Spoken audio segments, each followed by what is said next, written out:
Buzzy Zipwak, and this is my co-host, Silly Way Out Willy. Tonight, we're going to be serving up some tasty treats for the mind to stimulate you and try and hopefully make you think about a few other things in a different perspective than what you've always been taught. Indeed. So tonight, we're going to talk about, before we go into the subject, I want to pose the little riddle, and I already threw it out, and you came up with about 3 or 4 different answers, but what is it that's something that everybody needs, everybody wants, and most people don't have enough of? Could be oxygen. Could be oxygen. And love is definitely one in there. Mm-hmm.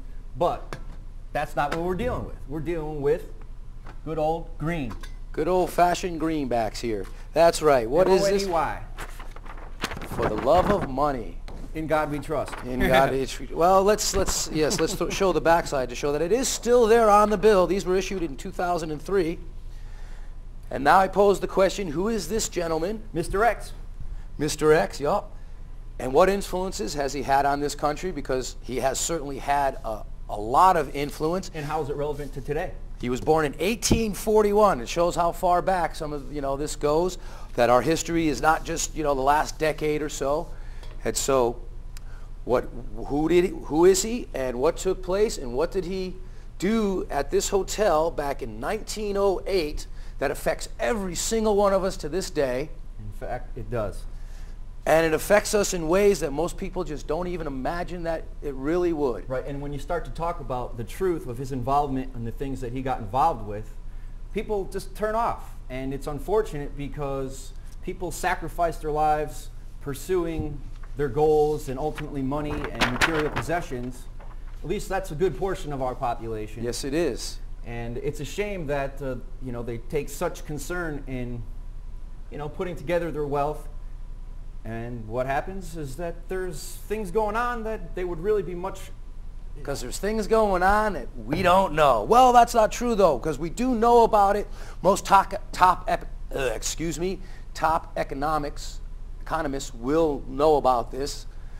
It's just not something that's really passed to the general public because the general public doesn't want to know. Or it's more so that the general public is not capable or willing to know. Well, your top economists would know, unless, of course, they went to the Ivy League indoctrination camps, because then they wouldn't know. That's right. But anyway, folks, what we're really getting to the core of is that, money. Absolutely. What is it? And that's what we're serving up here. We're serving up lots of money. What is money, folks? This is something that I'm sure that this gentleman would love to have done if he probably didn't already, because he has plenty of wealth to do it. He belongs to one of the richest families in the world. I'm not talking about the Rothschilds. I'm talking about the North American family of the Rockefellers. This is not a Rockefeller, but he is definitely... Not directly, but he is the grandfather of, he is the great-grandfather of John David Rockefeller and Winthrop Paul Rockefeller. And he is the grandfather of Nelson Rockefeller. Now, the Nelson Rockefeller, or the whole Rockefeller family, is obviously very rich. Nelson Rockefeller, the vice president. Right, who ran for the presidency against Richard Nixon, I believe it was, back in '72, and lost. Yep. Thank God for that. Not that Richard Nixon really did much for us. I mean, he took us off the gold standard finally, and that really didn't do us much good as far as that, because what is our money? And that's what leads me back to this gentleman here. I'm going to just throw out the name here because most people never heard of this gentleman. His name is Nelson Wilmarth Aldrich. Indeed. And in 1908, he and 4 other gentlemen who are, let's see if I can keep my notes straight here. Get your recipe ready. Senator Nelson Aldrich. At the time, he was a senator in Rhode Island. He got together with Henry Davidson of the J.P. Morgan Company, Frank Vanderclip, president of the National City Bank, Paul Warburg, and A. Piatt Andrew, assistant secretary of the Treasury. Now, this was back in 1908. Right, and let's just talk a little bit about a few of those people. J.P. Morgan, okay, he was in charge of your railroads, your communications. Remember the monopoly man, folks? Yeah, that's where they got it off of. He was funding... not Tesla, but the other guy who came up with the DC. What's his name there? Hello. Thomas Edison. Thank you very much. Thank you very much. He funded Thomas Edison, and when you look into the J.P. Morgan family or what they're up to in financing, you'll find out that they funded the Bolshevik Revolution, you know, that basically took out the czars from Russia and instituted communism over there. But anyway, that's a whole other sidestep. But these are the type of people that Mr. Aldridge was mixing with. Absolutely was. And he got together with these gentlemen in 1908 at Jekyll Island off the coast of Georgia, and they devised a plan to take control of our money, to take it out of public hands, which at the time the U.S. Treasury still had some control, although they did lose some control back in 1864 under the National Bank Act. That was when, because prior to that, Andrew Jackson killed the bank for about 70 years, and our money was ours. Now our money belongs to the organization which is called the Federal Reserve. Now the first act that he tried to pass, he insisted that it be called the Aldridge Act. What arrogance. And the Democratic House saw that right through it and just totally, never even got voted on. Yep. But 5 years later in 1913, now also before I talk about a little more about the second act, something that people don't realize was in 1911, our Congress, our elected representatives, decided to do away with tariffs on imports.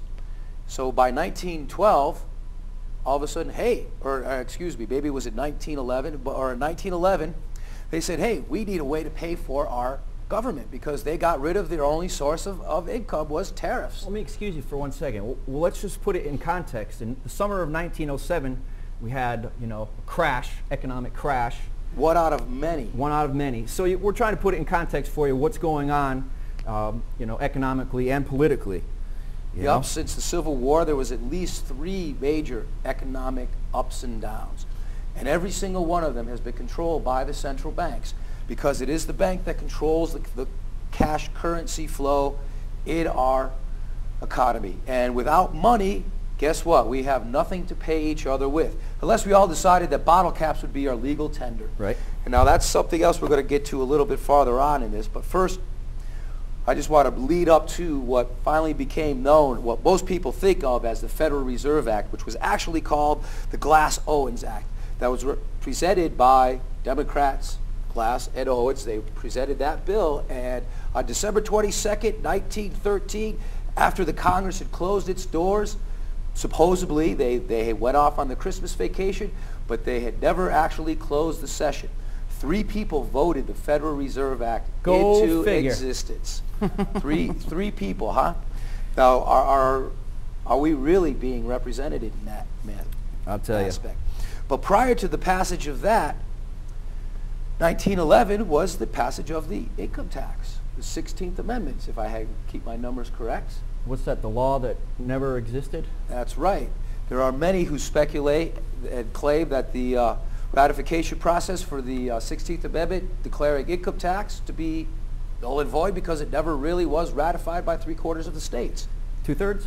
2/3, 3/4. Something like that. I've heard from two different There's sources. a book out there that says the law that never was, and this gentleman, you know, he went through all the Capitol buildings and checked out the original documents in the Capitol buildings throughout the country, and, you know, we've been over that. Yep. But it's crazy, folks. Now, I printed these. Now, these are not really real money at all. I printed this also. Now, this is real money. Now, if I were to make this the real size and try to circulate it, I would be arrested for fraud or counterfeit. Now, when our Federal Reserve does it, which they do the same thing, and that's the whole key. This is where we are coming about to right about now. Within the next couple of years, you know, you're going to see our government pushing towards the change to an marrow. No longer is the United States going to have a sovereign border. It is not longer going to be a sovereign nation. It is sad but true. Yes, it is. It's happening. Too much. Yep. Too much. And how do they get away with this? Well, this is one of the big questions that I